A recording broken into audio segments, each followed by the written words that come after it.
Hello friends, welcome to Miriam's S.m.K Channel. வாங்க இன்னைக்கு வந்து ஒரு காலிஃப்ளவர் குருமா பண்ணலாம். வாங்க எப்படி பண்ணலான்னு பார்க்கலாம். வாங்க ஃப்ரெண்ட்ஸ், இது வந்து காலிஃப்ளவர் இன்னைக்கு குருமா பண்ணலாம். இதுதான் காலிஃப்ளவர். இதெல்லாம் இப்படி பிச்சு எடுத்துக்கணும். நல்லா கொஞ்சம் சின்ன சின்னதாக பிச்சு எடுத்துக்கிட்டு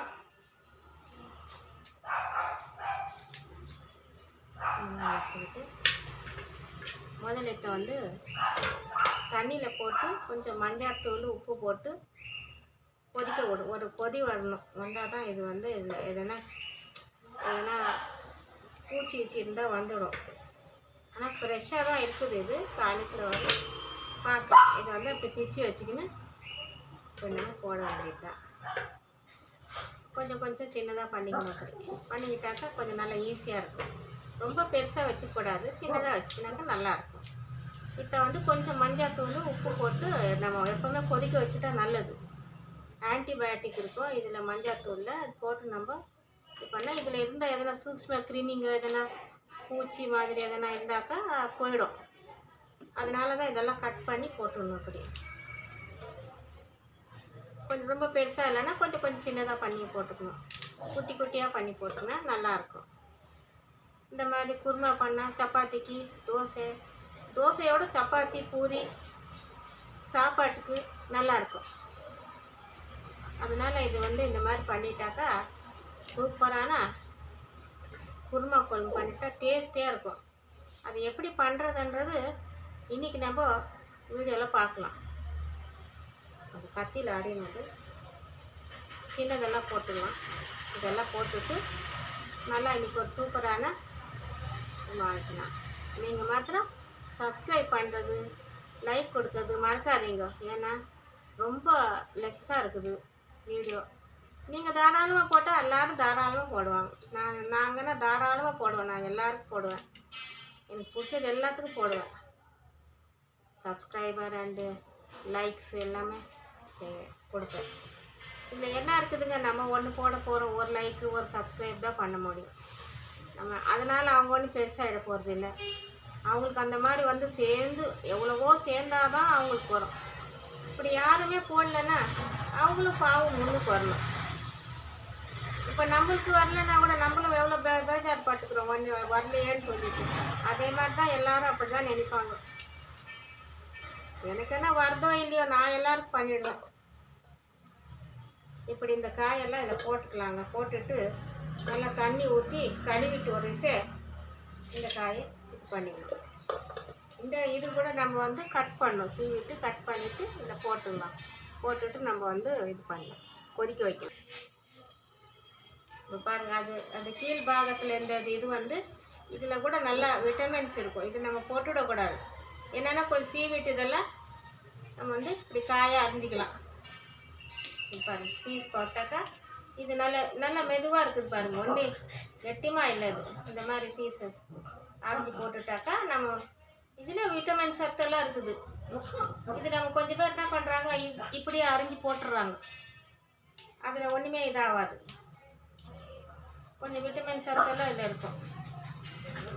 இப்படி அரிஞ்சு போட்டுட்டா சாப்பாட்டுக்கு நல்லாயிருக்கும்.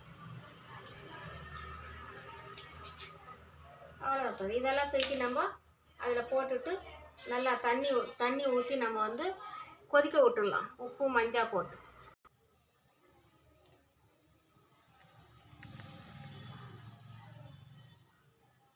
இப்போ ஃப்ரெண்ட்ஸ், இதில் வந்து தண்ணியில் போட்டாச்சு. இது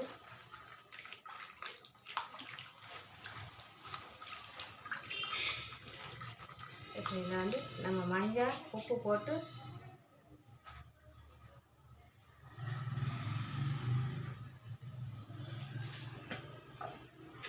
நல்லா உப்பு போட்டுல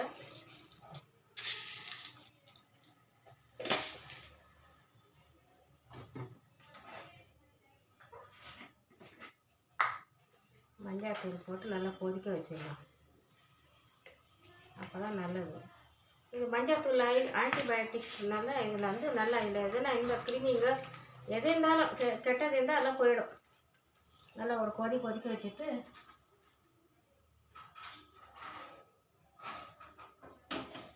ஸ்டவ் பற்ற வச்சு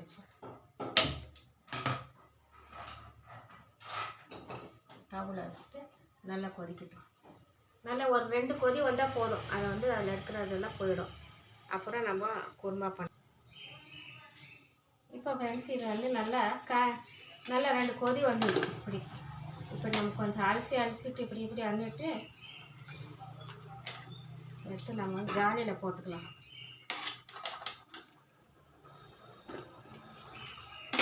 இதை நம்ம ஃப்ரெஷ் ஐட்டம் மாதிரி வச்சுப்போம்.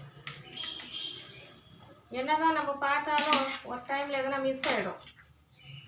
இப்படி பண்ணிடுறது நல்லது.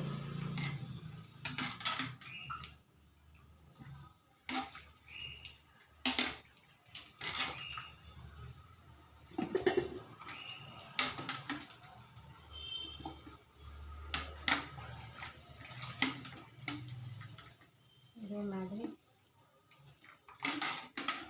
இது 3 பூ இருக்குது. காலிஃப்ளவர் ரொம்ப பெருசு இல்லை, ஒரு மீடியம் சைஸோட கொஞ்சம் சின்னதாக தான் இருந்துச்சு.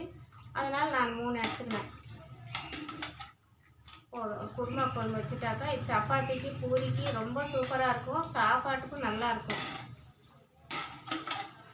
இது ஒரு விஷயம் பண்ணி பாருங்கள் எப்படி இருக்குதுன்றது. இதுக்கு ஒரு 1/2 மூடி தேங்காய் வேணும். அவ்வளோதான் ஃப்ரெண்ட்ஸ். இது வந்து இப்போ ரெடி பண்ணிட்டாச்சு. இதை எல்லாம் க்ளீனாகி ஃப்ரெஷ் ஆகிடுச்சு. இப்போ இதை வந்து நம்ம வந்து ஒரு 1/2 மூடி தேங்காய் வேணும். பாருங்கள் ஃப்ரெண்ட்ஸ், இந்த பாதி மூடி தேங்காய் இது நம்ம அது காலிஃப்ளவர் குருமாக்கு போடலாம். இது வந்து திருவிட்டு நல்லா மிக்சியில் அரைச்சி எடுத்துக்கணும். அப்புறம் தாளிக்கிறது பார்க்கலாம். இப்போ என்ன பண்ணலாம் ஃப்ரெண்ட்ஸ், இப்போ நம்ம காலிஃப்ளவர் குருமா தாளிக்கலாம். இப்போ ரெடி ஆகிடுச்சு. இனிமேல் நம்ம தாளிச்சிடலாம். இதெல்லாம் க்ளீன் ஆகிடுச்சு. க்ளீன் பண்ணி வச்சுருக்குறோம். குக்கரை வச்சுக்கலாம். காலிஃப்ளவர் வேகிறதுக்கு ஒரு 4 விசிலுன்னா போதும், ஜாஸ்தி தேவையில்லை. ஏன்னாக்கா இது அவ்வளோ ஒன்றும் கெட்டி காய் இல்லை இது. அதனால் இது ஒரு 4 விசில்னா போதும். இப்போ நம்ம வந்து 1/2 மூடி தேங்காய் எடுத்துக்கிறேன். இது 1/2 மூடி மிச்சம் அது. இப்போ வந்து நம்ம என்ன செய்யணும், எண்ணெய் ஊற்றிடலாம். ஒரு 5 ஸ்பூன் ஊற்றலாம். ஒரு 5 ஸ்பூன் எண்ணெய் ஊற்றினேன். பாருங்கள், 5 ஸ்பூன் எண்ணெய்னாக்கா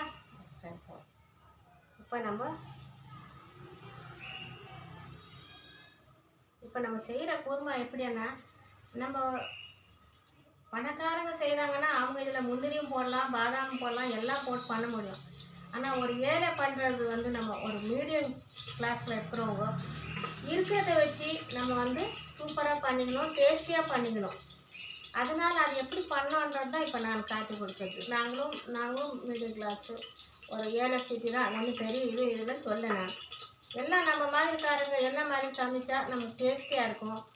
அதுக்காக தான் வீடியோ போட்டு காட்டுறது. நீங்களும் தாராளமாக கொஞ்சம் சப்ஸ்கிரைப் பண்ணுங்கள், லைக் கொடுங்க. அதுதான். இப்போ பாருங்கள், எண்ணெய் ஊற்றிட்டேன். எண்ணெய் காண்டி இருக்குது. 5 ஸ்பூன் ஊற்றிருக்கிறேன். 2 கிராம்பு 2 பட்டை போட்டுறேன். ஜாஸ்தி வேணாம், சின்ன பீஸாக இருந்தால் கூட பரவாயில்ல. 2 கிராம்பு 2 இது போட்டேன்.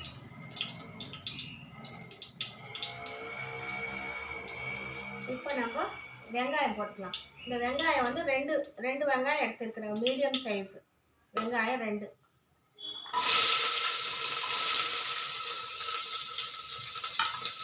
நம்ம இருக்கிறத வச்சு எப்படி டேஸ்டியாக பண்ணிக்கணும்ன்றது தான் இப்போ காட்டுறது. எப்படி பண்ணால் நல்லாயிருக்கும். விருப்பப்பட்டவங்க வேணாம், ஏன்னா அவங்க வந்து என்னன்னாலும் போடலாம், எவ்வளோ டேஸ்ட்டுக்கு எதனாலும் செஞ்சுக்கலாம். அது பேசி வேறு. அது காட்டுறது கூட அவங்க அப்படி தான் காட்டுவாங்க. நம்ம என்ன போடணும், என்னென்ன போடணும்னு வேறெல்லாம் காட்டுவாங்க. அது நம்மக்கிட்ட இருக்காது. அவ்வளோ விலை கொடுத்து நம்ம வாங்கவும் முடியாது. அதனால் நம்ம இருக்கிறத வச்சு நம்ம எப்படி பண்ணிக்கணும் டேஸ்டியான்றது தான். இப்போ இதில் நம்ம குருமாக்கு தகுந்த உப்பு போட்டுக்கலாம். எவ்வளோ பிடிக்குதோ உங்களுக்கு குருமாவுக்கு எவ்வளோ போடணுமோ அளவு பார்த்துக்கோங்க. நான் இப்போ இது வந்து 3 காலிஃப்ளவர் எடுத்துருக்குறேன். சின்ன சின்னதாக இருந்துச்சு, அவ்வளோ காலிஃப்ளவர் 3 எடுத்துருக்குறேன். இதுக்கு தகுந்தது வந்து இப்போ 2 வெங்காயம், 2 சின்ன பட்டை, 2 கிராம்பு போட்டுருக்குறேன். இதில்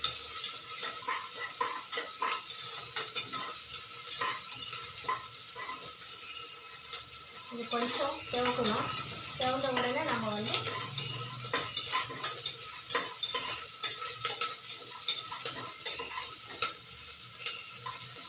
உப்பு போட்டால் தான் நமக்கு சீக்கிரமாக செவந்துடும். அது ஒன்று இருக்குது.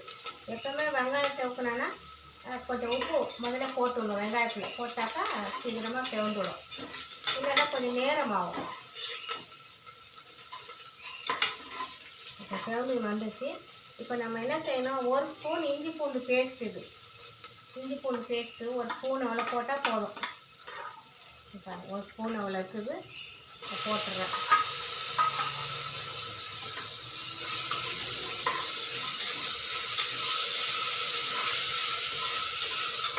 போட்டு நல்லா ஒரு 2 வதக்கு வதக்கிட்டு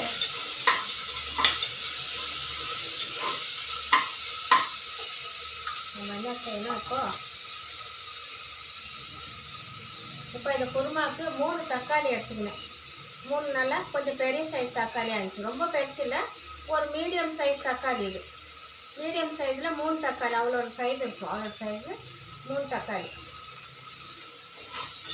ஏன்னா இப்போ தக்காளி ரொம்ப விலையாக இருக்குது கூட. போட்டாக்கா இன்னும் ஒரு 1 2 போடலாம். போட்டாக்கா போடலாம், இல்லைன்னா வேண்டாம். இது கரெக்ட் சைஸ். இது இவ்வளோ போடலாம் 3 கணக்கில். யாருக்குன்னா இன்னும் கொஞ்சம் தக்காளி போட்டுக்கணும்னு இஷ்டம் இல்லை, ஒரு தக்காளி போட்டுக்கலாம்.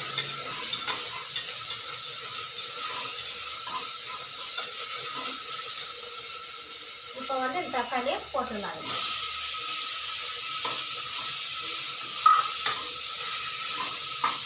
தக்காளி போட்டுட்டு கொஞ்சம் தண்ணி ஊற்றிக்கலாம். இல்லை வேகணும். அது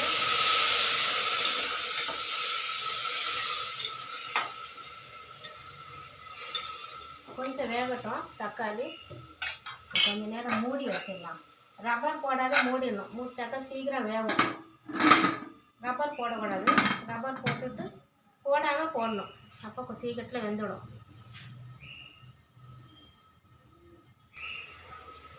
இப்போ ஃப்ரெண்ட்ஸ், இப்போ என்ன பண்ணலாம், தக்காளி வெட்டனாயிடுச்சு, மெதுவாகிடுச்சு.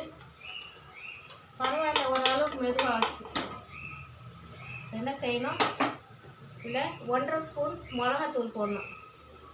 1.5 ஸ்பூன், 1 ஸ்பூன் 1.5னா 2 கிட்ட போடுறேன். ரொம்ப சின்ன ஸ்பூன், அதனால் நான் அதை சின்னதாக 2 ஸ்பூன் போட்டேன். ஒரு 1.5 ஸ்பூன் போடுங்க டீஸ்பூனில். இப்போ வந்து மஞ்சள் ஒரு அரை ஸ்பூன் மஞ்சள் தூள். சரிங்களா? இப்போ இதில் வந்து நம்ம வந்து கொத்தமல்லி, இந்த கொத்தமல்லி கொஞ்சம் போட்டுடலாம். இந்த மாதிரி கொத்தமல்லி, கருவேப்பிலை, இது கொஞ்சம் கருவேப்பிலை போட்டுலாம், வாசமாக இருக்கும். போட்டாச்சு. சரி, நல்லா கலந்து விட்டுட்டு ஒரு நிமிஷம். உப்பு முதல்ல போட்டாச்சு வெங்காயம் போடும்போது. இப்போ வந்து நம்ம அந்த காலிஃப்ளவர் க்ளீனாக கழுவி வச்சுருக்குது. இப்போ இதை நம்ம இதில் போட்டுடலாம்.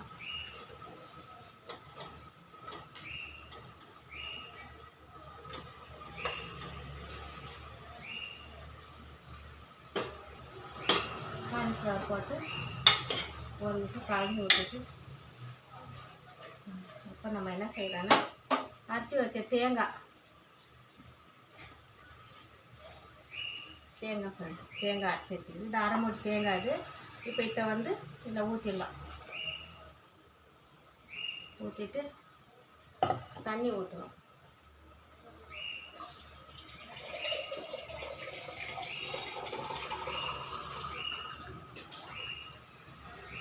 இப்போ இதில் தண்ணி ஊற்றிடலாம். ஒரு 4 விசில் வச்சா போதும், ஜாஸ்தி வேண்டாம். தண்ணி ஊற்றி இன்னும் கொஞ்சம் ஊற்றணும் தண்ணி. போயும் பார்த்துட்டு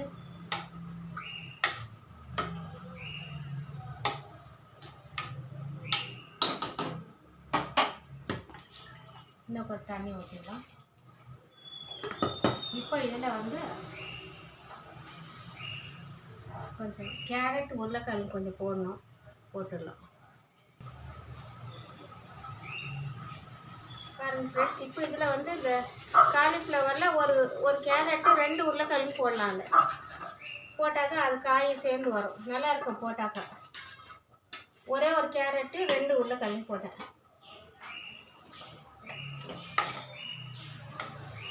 இப்போ இதில் கொஞ்சம் தண்ணி ஊற்றணும், ஏன்னா அது திக்காய் வரும் அப்படியே.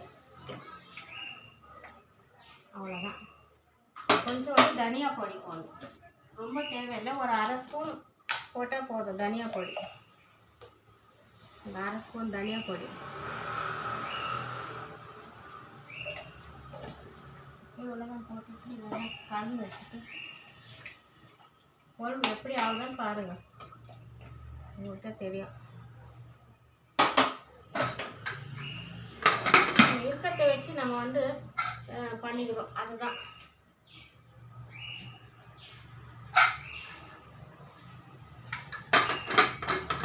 அவ்வளோதான் ஃப்ரெண்ட்ஸ், இது வந்துடும். இப்போ இது வேகும். ஒரு 4 விசில் வச்சா போதும். குழம்பு எப்படி ஆகுது பாருங்கள். சூப்பரான நம்ம காலிஃப்ளவர் குருமா பண்ணோம் இல்லையா, நல்லா டேஸ்டியாக இருக்கும். பாருங்கள், இதுதான். இது சப்பாத்தி பூரிக்கு நல்லாயிருக்கும், சாப்பாட்டுக்கு சூப்பராக இருக்கும். இதுதான் காலிஃப்ளவர் குருமா. பிடிச்சிருந்தா இது பண்ணி பாருங்கள், எப்படி இருக்குது டேஸ்ட் பாருங்கள். லைக் பண்ணுங்கள், சப்ஸ்கிரைப் பண்ணுங்கள். வீடியோ பார்த்ததுக்காக நன்றி. தேங்க்யூ.